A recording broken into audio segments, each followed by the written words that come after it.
28, 2023. If it's 8 o'clock on Saturday morning, it's time for This Week in Waukesha. I'm your host, Downtown Donnie Browne, coming to you live and local from the office of former Alderman Don Paul Browne, also known as the Walk Radio Studios here in the old NAMI building at 217 Wisconsin Avenue, right around the corner from Theodore Yeomans Park, where we are proud to honor our suffragette heritage here in the Shaw. And good morning, a beautiful morning as the sun has finally made its way out and rippling against the golden colors of the leaves outside. It really is quite a sight. And it's everything's falling into place. Today's guest is this is his second tour of duty with TWIW or Twi-Dubs, or they're still thinking of a nickname for This Week in Waukesha, but I don't mind enunciating the whole thing.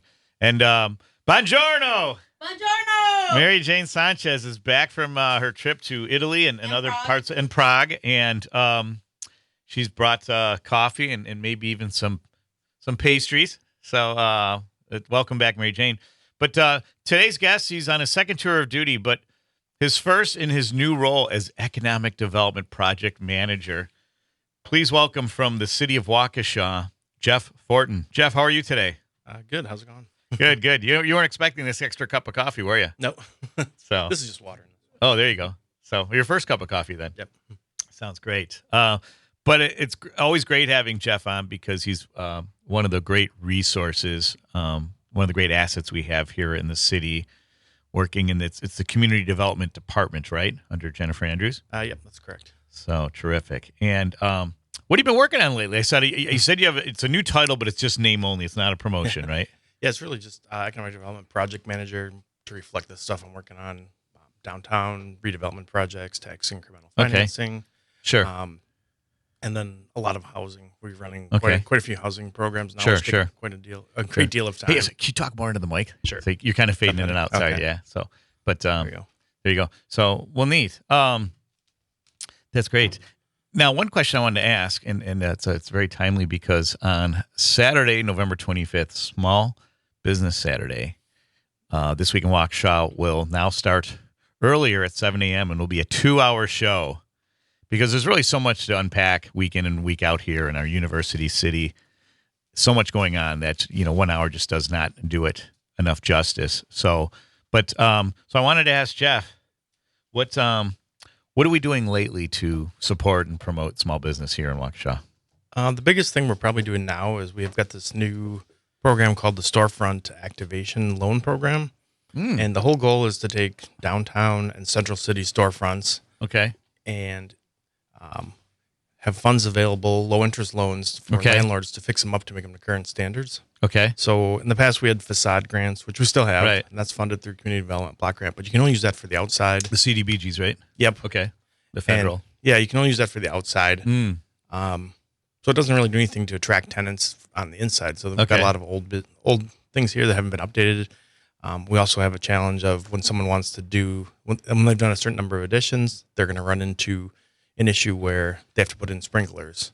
Okay. And this loan fund allows them to take out a low interest loan to maybe upsize the water lateral, install sprinkler systems, do commercial kitchen upgrades like vent hoods, which are also very expensive. So it's really nice. A lot of these high ticket items that maybe, and it's tied to the building. So the landlord takes it out. So even if a tenant is in there and doesn't do well, the building's already improved. So it makes it more attractive to other tenants. So you can also use it for anything else, fixing up, updating electrical, redoing the inside, even things like carpeting, flooring, painting, anything that fixes up the inside. And it's been pretty successful. We've got a few really big projects that are taking advantage of it. The most notable is probably the North Pillar Brewing, which is a craft brewery. Oh, yeah. Where's that going to go? So it's on North Street. Just kind of south of Barstow North. It's in the old Weber Brewing, so it's kind of cool. Oh, so it's an old brewing. Okay. Yeah, Weber Brewing was there up until I think the 50s. Sure. Okay. So that one, they're taking advantage of it. We've got a few other smaller ones that are doing it. So, so I think it's gonna be really good. Also the Let It Be, the Beatles themed bar down the street. Is that also a brewery or just a bar? Just a bar. And also a bar restaurant. Has that opened yet? It has not opened. Okay. It'll be really cool in there. I mean, sure. I've been through it in various stages, and I think people are just going to be blown away with how nice it is, how much work has been done in there to upgrade that building. Sure. Yeah, I'm a huge Beatles fan, and so I'm really excited about that. The one issue I have, being of Irish ancestry and Irish dual citizenship, is the British flag on the. Everyone says, "Oh, yeah, they're from the UK," but Liverpool, as people in the know really know, is the unofficial capital of Ireland. It's like the largest Irish community, I think, in the whole world, and I think all the Beatles are of Irish descent. And would it kill the guy to add an Irish flag? Oh, great! Got some cream here. Yeah. So right next to the Union Jack there, just kind of balance things out, and Yeah. So we'll work on that. But but no. Anyway, so we have another brewery coming, and I noticed too, if those who've been following the interactive map about the water coverage, we are now at 100%. Every household, every building has Lake Michigan water now, so that phase of the transition is complete. Any faucet you turn on in the city will be clean, sustainable drinking water from Lake Michigan. Do you think that'll attract more breweries? I think it could. I mean, you look at Milwaukee's brewing history, sure, and all the new breweries in Milwaukee, West Dallas, all these other people are on Lake Michigan water, so it could be. So, because I mentioned this because a lot of these breweries, they're located in what you would believe are peculiar places, instead of being like in a downtown location or wherever. You've had Toppling Goliath beer, like Pseudo Sioux. I was just there 2 weeks ago in Decorah, Iowa. Yep. So this real conservative Christian town in northeastern Iowa. There's a Christian college there, and then there's a brewery. And the reason why is because that water source is very clean. It's an excellent source of water, and that many of the fans would explain that explains why that beer is so good. Is that clean source of water. And same thing with Two Brothers down in Illinois, where they're located. There's a section of it, might be even the Fox River or the Des Plaines River, that they're right there, and because there's an excellent clean water source. Yeah, I think that's definitely something that the new water may bring, things like that, especially water dependent things like a brewery. I mean, sure, they still probably add their chemical, like they add like minerals and stuff to get the flavor profile they want, but right, might be more consistent for them.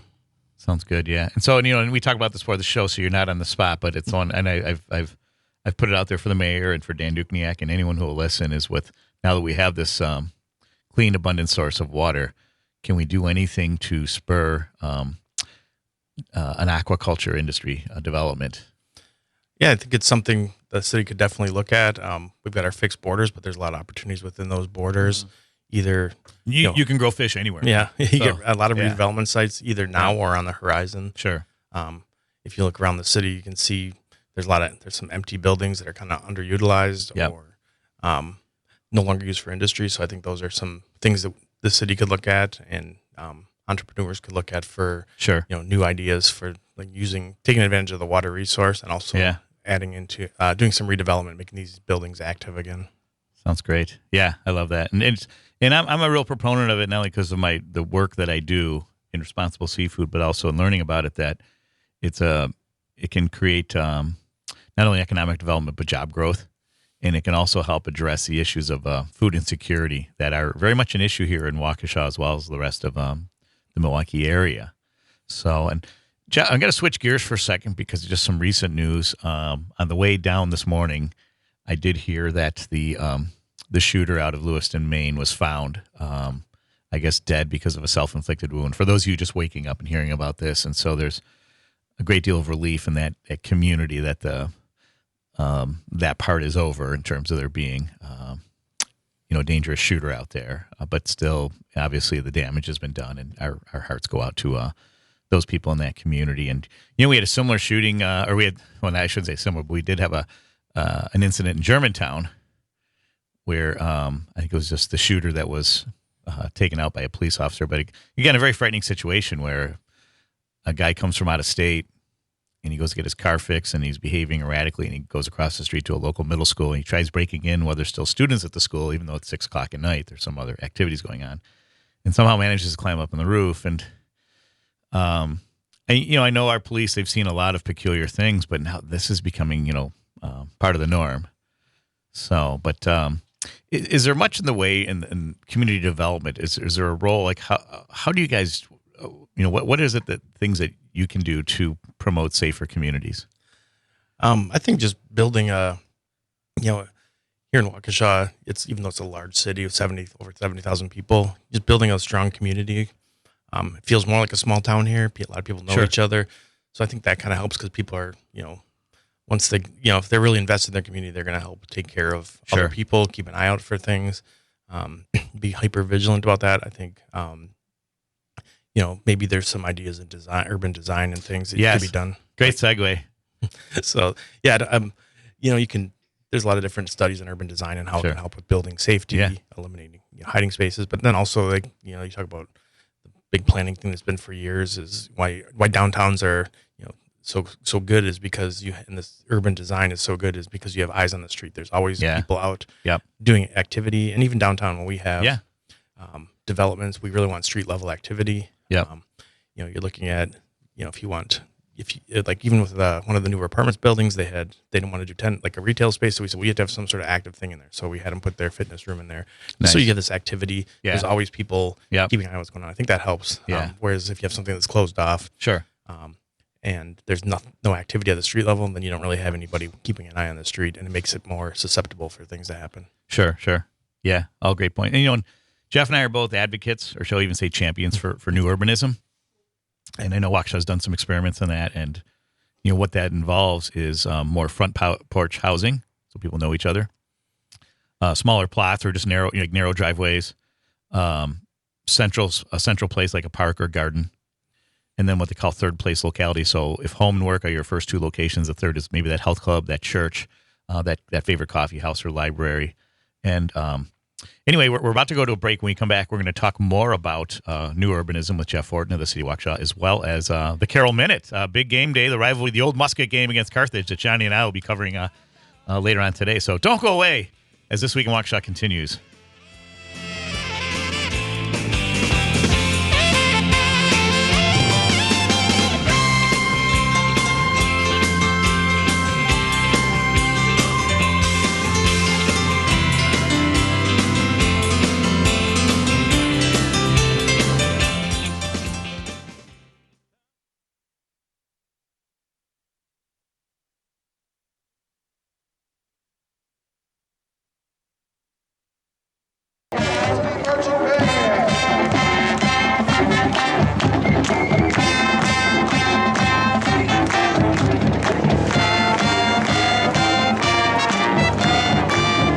Hey, we're back this week in Waukesha.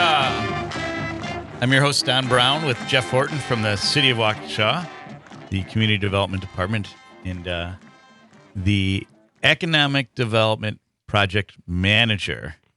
Great. Is it project or program? Project. Project. Yeah. Sounds great. And yes, it's time for the Carroll Minute, and it's Rivalry Week. And Rivalry, the Pioneers travel to Kenosha to defend the old Musket that has been in Coach Buda's office for the last 2 years after 2 wins in a row.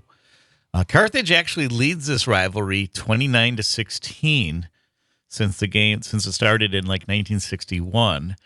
And so Carroll's looking to gain some ground here in this Coach Buda era where, we've had back-to-back winning seasons. And the goal this year is to get a 7th win. They were trying to make the Isthmus Bowl, but unfortunately lost to number 13, Wheaton, last week. And, another great program there in the CCIW that's just hard to beat.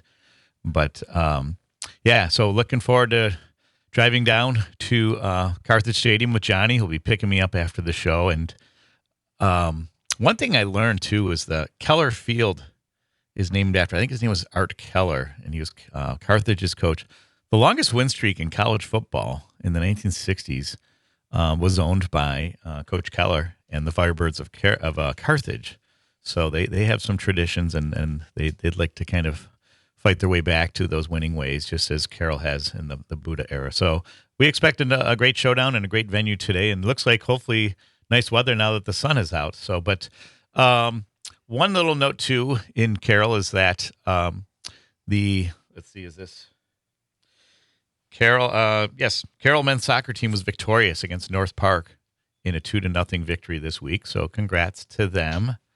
And also really excited about covering Carroll men's and women's basketball home games here on WAUK Radio. So just like with football, you can catch it on the Civic Media app or tune in your radio to 540 AM or 101 FM or go to walkradio.com. So a lot of great opportunities. And I got to meet Coach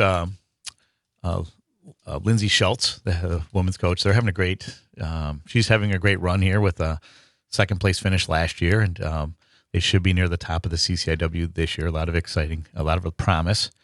And also got reunited with Coach Taylor Jansen, who was a guest on the show earlier in the year, and some of his staff. So they're looking forward to doing some great things in his new era as the official head coach that was named earlier this year. So, but coming back here with Jeff Fortin, we were having a conversation about new urbanism as one of the solutions for making safer communities and really getting people reacquainted. And what have been some of the latest developments in that area?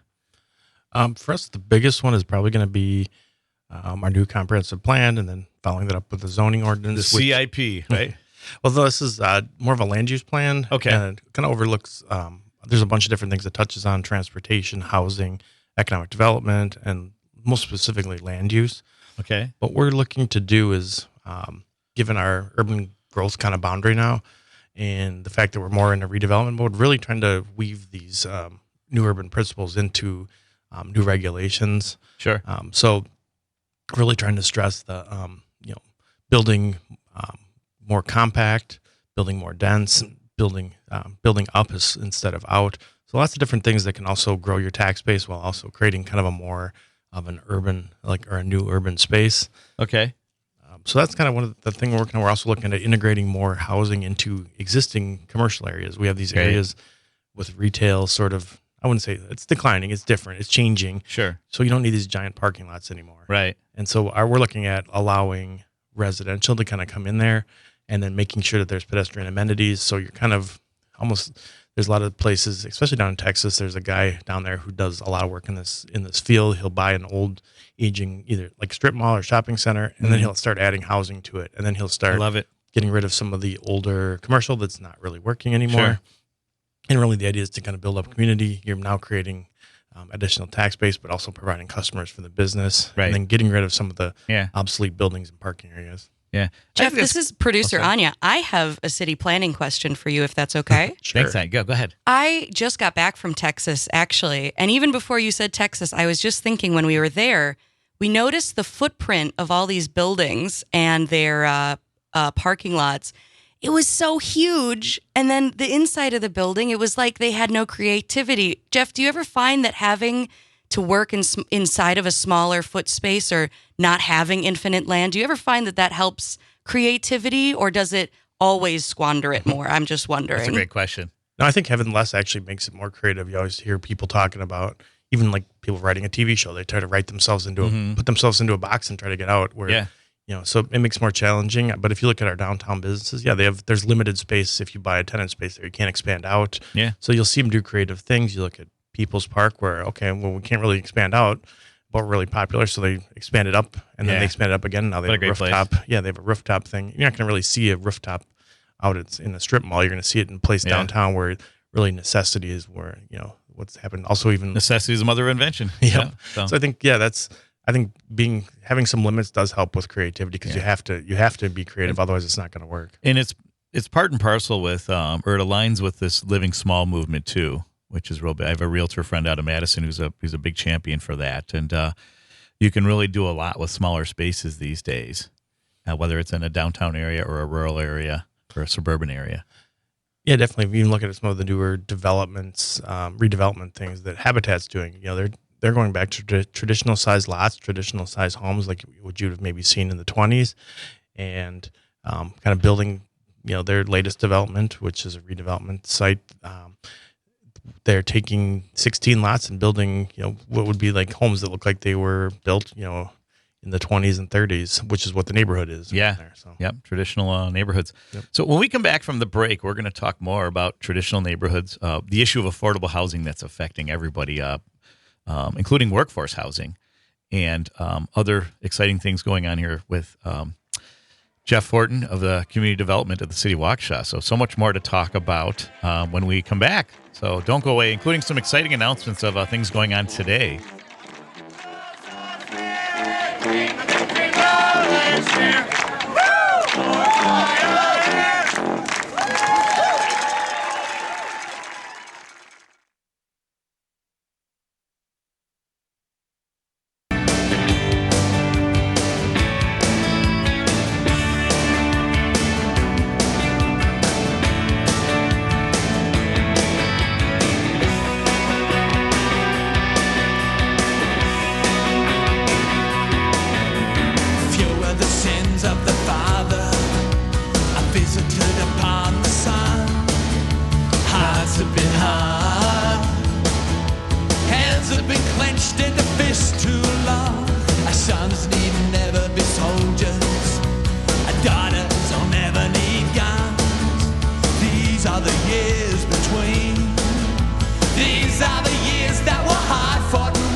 And that's one of my favorite bands from 80s, 90s, Midnight Oil with Forgotten Years.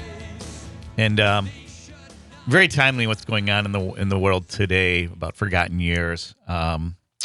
We saw that books are being banned by the school district in Menominee Falls.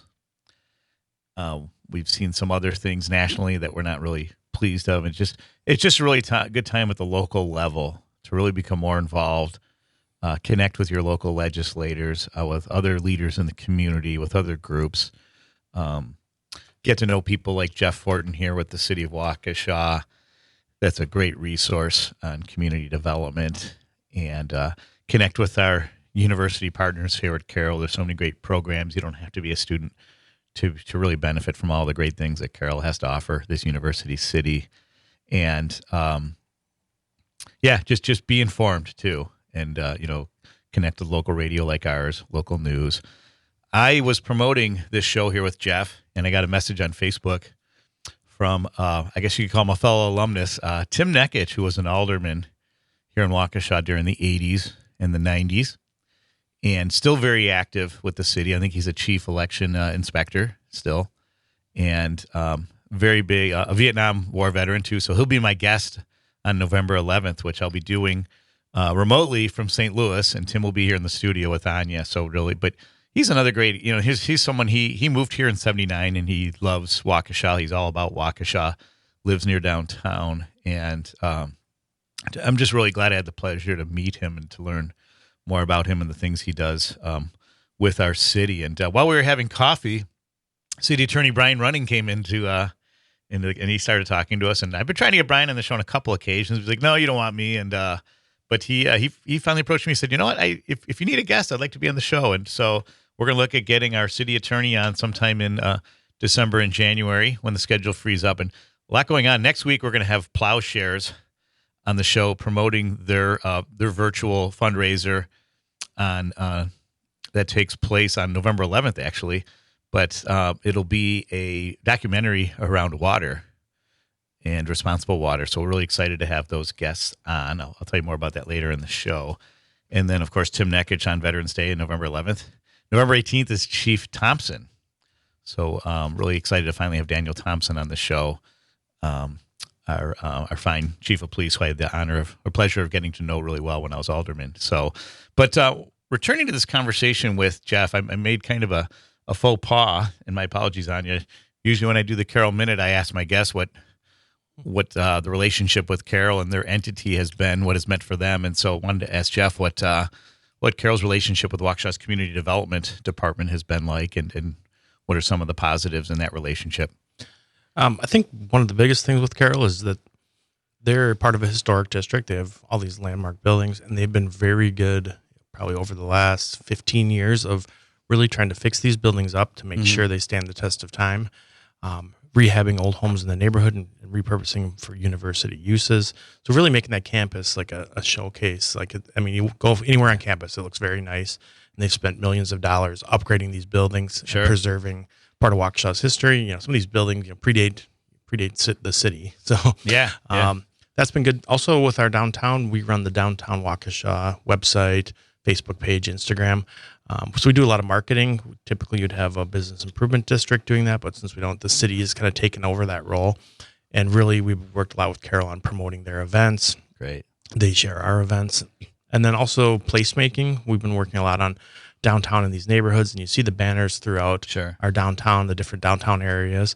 Well, we extended that to Carroll a couple of years ago when they were doing their 175th and we were doing our 125th birthdays. We kind of co-branded these temporary banners to kind of, commemorate the event, but also really identify Carroll as kind of part of our downtown neighborhood. Great. And then turned into having permanent banners. So if you go through Carroll, we've got these co-branded banners where we call it the University District. Sure. And then they have their banner on the other side. So it was a really great project. We co-funded it together. So really doing a lot to kind of help. And their students go downtown a lot. So it's really nice to have that student body that goes and supports our businesses. So do you, in the future, you think there'll be other co-branded opportunities, like maybe on our signage? Like it says like City of Waukesha. I know currently there's one that says Home of Les Paul, and that's obviously great and important. But also, Home of Carroll University, Wisconsin's oldest college. Yeah, I think we're looking for opportunities. We did a study with UW-Milwaukee on the St. Paul corridor, really trying to, that corridor that basically runs from Barstow all the way down to to where like Waukesha Engine is down there. And really the students did a great job really coming up with an idea for that plan. And that's probably the next area that we may try to do some branding. The students had some ideas. They had a lot of neighborhood input. So that might be another branding opportunity there. And maybe around the hospital might be another one too. Anything that's kind of near downtown is probably a good candidate for that type of work. That sounds great. So speaking of candidates, too, very, very proud to welcome into the office of former Alderman Don Paul Browne, James Santel, always on time in fulfillment of his service here to the office of former Alderman Don Paul Browne, but also here in another capacity as the host of Morning Cannolis that'll come on after my show from 9 to 11. So be sure to pay attention to check the latest legal developments going on nationally as well as locally, and especially with everything going on. I definitely encourage you to pay attention to Jim's show. So, but returning here to Waukesha and Carroll, and that could Carroll potentially also be a partner in addressing this problem that's not just here in Waukesha but nationally of affordable workforce housing. And I want to differentiate. There's affordable housing for lower income families, and that's important, but housing for working Americans, for first responders, teachers. Yeah, I think that's something that all universities should probably start looking at. So that maybe things they want in their business school to kind of figure out models where you can finding ways really to lower the cost of housing, developing housing. And so I think, there definitely could be a role there, or if they end up having, they're in the center of our city. So if they have excess land that's not being used, maybe partnering with the city on finding ways to reutilize some of that property. But I think, it's a huge problem. And I think, if you can start getting younger people with new ideas to think about that problem, I think we might come up with some creative solutions that maybe people haven't even thought of yet. Sure. Hey, before I forget today, Saturday, October 28th, is also Drug Take Back Day. Bring your unused or unwanted medications to the Waukesha Police Department for proper disposal in their drug collection box. The goal of this program is to make sure that medications do not end up in the wrong hands and do not end up in our water supply, or especially our new water supply. So be on the lookout for that. Also going on today, a real can't miss, and I hope that Johnny and I can make it back from Kenosha in time, is at 7 p.m., our beloved Waukesha Fusion. That's the combined North-South men's volleyball team that's captured the heart of a community with second great season in a row. This year, they've captured a share of the Classic 8, no doubt the toughest volleyball conference in the state, men's volleyball. And they are playing Catholic Memorial, who is the co-champions of the Classic 8, tonight at 7 at Waukesha West. This is the sectional final. Winner goes to state. So no matter what, congratulations to both Waukesha teams, and especially to our Waukesha Fusion and Coach Joe Bansky. And Joe was a guest here earlier in the summer. And if I could, I'd have him on just about every other week, because he is a really great source of inspiration and knowledge, and very passionate about his sport and about the kids that he coaches. So best of luck to them. And if you can make it tonight, a great thing you can do that's cost effective. And volleyball is a really exciting spectator sport. I don't know if have you been to many matches, Jeff, or seen them? I've got a lot of friends who've got kids volleyball, so I've seen matches, watching on TV. I haven't been in person, so might be something to check out. But I know my son loves going to watch his classmates play volleyball, so it does seem like it's a very exciting and very growing sport. So. Sure. Sounds good. So, what is going on like this weekend or this week that in Waukesha that you want to draw people's attention to that the city's involved in? I guess really this week it's wrapping up the farmers market. That's right. Today's the last day of the farmers market. Thanks for reminding me, Jeff. Downtown trick or treat is, I believe, also today.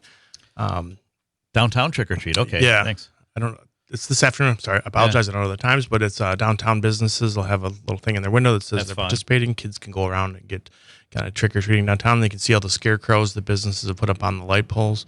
So it's kind of that shift from the summer season into fall. So those are some of the bigger things happening community wise. Yeah, I get, the zoo, Milwaukee Zoo does that every year too. It's like usually like the Saturday before Halloween. I think it's great. So it's neat that we're doing that in Waukesha. And then of course, Halloween is this Tuesday night. I know in the city newsletter it said Monday, October 31st, but it's Tuesday, October 31st, and it is Tuesday. It is Halloween Day like it is every year. So looking forward to celebrating that. That's always a lot of fun in our community. So any big plans for Halloween yourself, Jeff, or this weekend? No, probably just being at home, handing out candy. That's it. That sounds great. Yeah, there's a group of neighborhood kids that goes around every year since they've been, since they were like 4 or 5 years old, have been going around together. And now you get some 7th graders. They're still get together. They look forward to getting together every Halloween. It's kind of like a neighborhood event. So. Oh, good. So, hey, speaking of events, with Veterans Day coming up, some of the commemorations are happening sooner. Next Saturday, November 4th, we have Operation Honor. It's a salute to veterans presented by the INEO Waukesha gas engines. The event will take place at the Schutze Recreation Center at 1120 Baxter Street starting at 4:30 p.m. It includes a program, concert, and free dinner. And from 2 to 4 p.m., you can also drop off care items at the Schutze Recreation Center. They'll be donated to veterans receiving inpatient services, at the Clement J. Zablocki VA Hospital, Milwaukee. Cards or notes of encouragement or thanks will also be accepted. And that is very much true, that last part, just letting a veteran know that you're very grateful for the services that he or she has made. And I know Alderman Mike Rosino was my guest a few weeks back, and he also promoted this event next Saturday. So be sure to check that out. But yeah.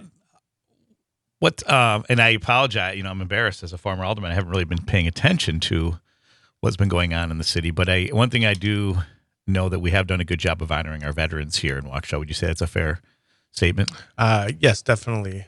Some of the city, with Veterans Park and different events that we have every year. Sure. And does, even though it's on the Saturday, with the mayor, they'll do there's usually a commemorative service at the Veterans Memorial here in downtown. Well, that should take place again on Saturday the 11th, correct? I would have to check. Sure. So terrific.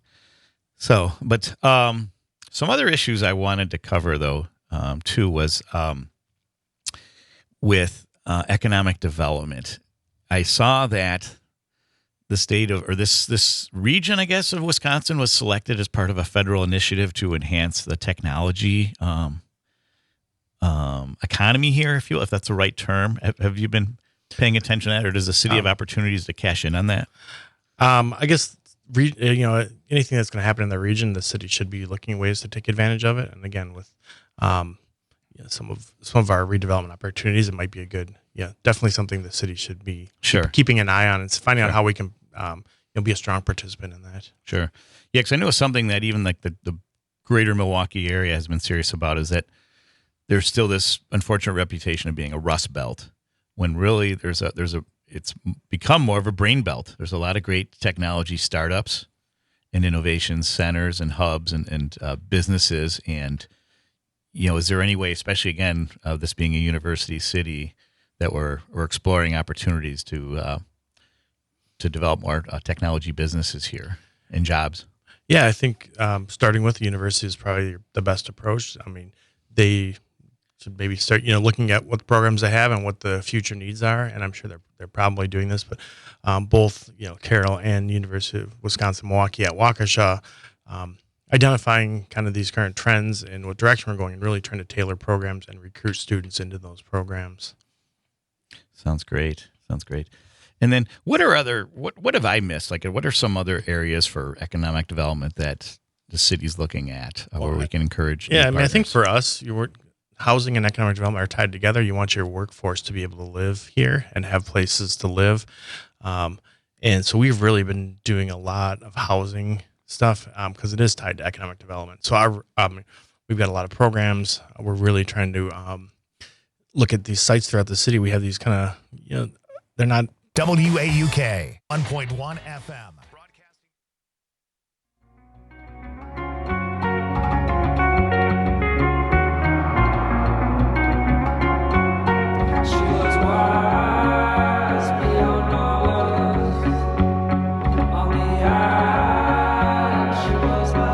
Hey, welcome back this week in Waukesha. I'm your host, Don Browne, with Jeff Fortin. And James Santel has honored us again with a morning cannoli prior to his morning cannoli show. And so I'm holding this up in the live stream. And again, one of the great honors of being on the show is that sometimes you are graced with these morning cannolis that oftentimes come from Glorioso's on Brady Street. So special and Jim nods, yes, that it does come from Glorioso's. So special treat. With all the promotion that Jim and I are doing for Glorioso's, we should get them to put a little bakery here in downtown. What do you say, Jeff? Anything you can do to exert your muscle on that? We got lots of programs to help them get here. So yeah. Sounds great. So, hey, speaking of programs too, again, my guests next week represent Plowshare Fair Trade Marketplace. Volunteers contribute hundreds of hours to that. Plowshare will honor Mark Blackman as the 2023 Sally Jo Michalko Volunteer of the Year Award. Mark has served Plowshare for over a decade on the Plowshare Board of Directors, the Education for Peace Committee, and the Technology Committee. So Mark has shared his skills of videography for many of our events. And we're going to learn more about that next week, as well as the documentary they're promoting here. And let me just find it here in my notes if I can. Let's see. So apologize for my lack of organization here, but yeah, we're going to talk about that, the virtual fundraiser they're doing, and here it is. It's called the fundraiser. Will feature the documentary "Our Water, Our Responsibility." It's a Plowshare takes a deep dive into issues surrounding water resources in Waukesha, examining challenges and solutions related to water, this most precious resource of ours. Plowshare's fall fundraising documentary will premiere starting at Saturday, November 11th at 8 a.m. at the Plowshare website, Plowshare FT, M as in Mike, F as in Frank, T as in Tom, M as in Mike.org. So really excited about having them on the show next week and supporting this fundraiser they're doing on the 11th. So have you done much shopping at Plowshare, Jeff? Yeah, we go there quite a bit. It's one of our, if we're shopping downtown, it's great because it's always something different there. It's a great cause, but they just have such cool stuff. You're not going to find it anywhere. It's just all unique. They've got just different interesting foods from around the world, different craft things. So yeah, it's a great store. It's neat. They're in a prime location on Main Street there, in that what you'd call the high rent section. So that it's been there for quite a few years. Yeah, I know. This might be their second or third location downtown. They've moved around a lot, but it seems like they've been permanent in this place for quite a bit. And it's just it's a great store and sounds great. With a great mission. So during the break, we were talking about some events that the city's getting involved in, and there was something you mentioned about an alley that sounded interesting. Oh, so Friedman Alley, which is an alley that kind of connects the Riverfront Street to downtown. It kind of runs into the 5 Point. It's that little alley that's next to Waukesha Evolution, I believe is the bar that's there now. Yeah. And a couple of years ago when we redid Barstow and Riverfront Street, we put new lighting in there to kind of make it feel safer. Redid the pavement. We're trying to brighten it up, make it safe. If you walk through there shortly, you're going to notice, and maybe this summer you might notice, there's projecting lights. So they're mounted on the building, and we did it last year for the Walk of Lights, and it's little snowflakes and different designs. And then this summer we had different logos for different city events like Friday Night Live, Tribute Tuesdays. So it's really we started doing these little activation, we call it, to try to make the alley feel more safe and welcoming. Right. People don't really want to walk down a dark alley. Right. And then we also are working with a consulting firm to come up with a plan. We've got a lot of downtown stakeholders to really, we're calling it activate the alley, come up with some maybe some public art, some more lighting, decorations, things to just make the alley a place where people want to be, which then again, like we talked about earlier in the show, eyes on the street, making it a safer place. Sure. And also by doing that, it makes you eligible for this. Every once in a while, these grants come out from the state, like these placemaking grants. And they came out 2 years ago, and we didn't really have a ready-to-go, shovel-ready project. But our goal here is to have something that's ready to go if more funding becomes available. Yeah. And it's just been kind of a cool project. In Milwaukee, they did it on the east side with what's called Black Cat Alley, and there's a bunch of rotating art in there. Nice. And it's really become an attraction, and that's our goal here, is to kind of make an attraction, another thing downtown. We got a lot of stuff downtown that people want to see, just adding to that. Sure.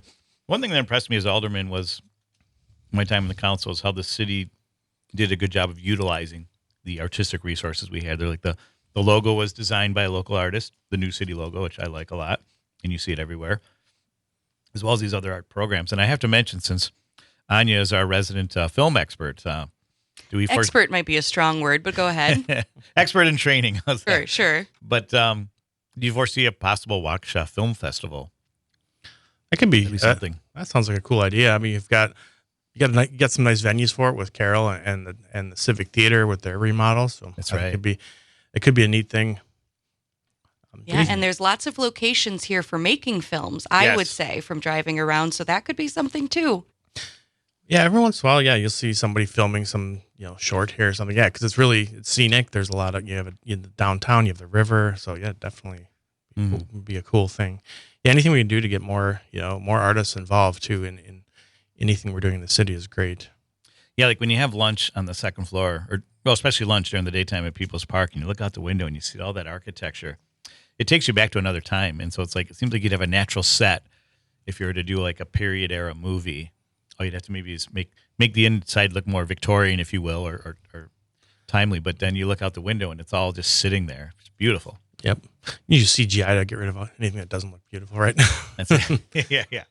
That's it. So now when I first started working with you, I think you were supporting the Community Development Block Grant Committee in terms of deciding where those federal funds go. And are you still involved in that? And there's other committees that you oversee or support? Yeah, so Community Development Block Grant is done out of our office. Robin Grams, who's one of our associate planners, is kind of running that program now, but we're still very involved in it. And we do a lot of great things with that. I mean, we're using it for public infrastructure improvements to make our sidewalks more ADA compliant. We're using it for downtown facade grant.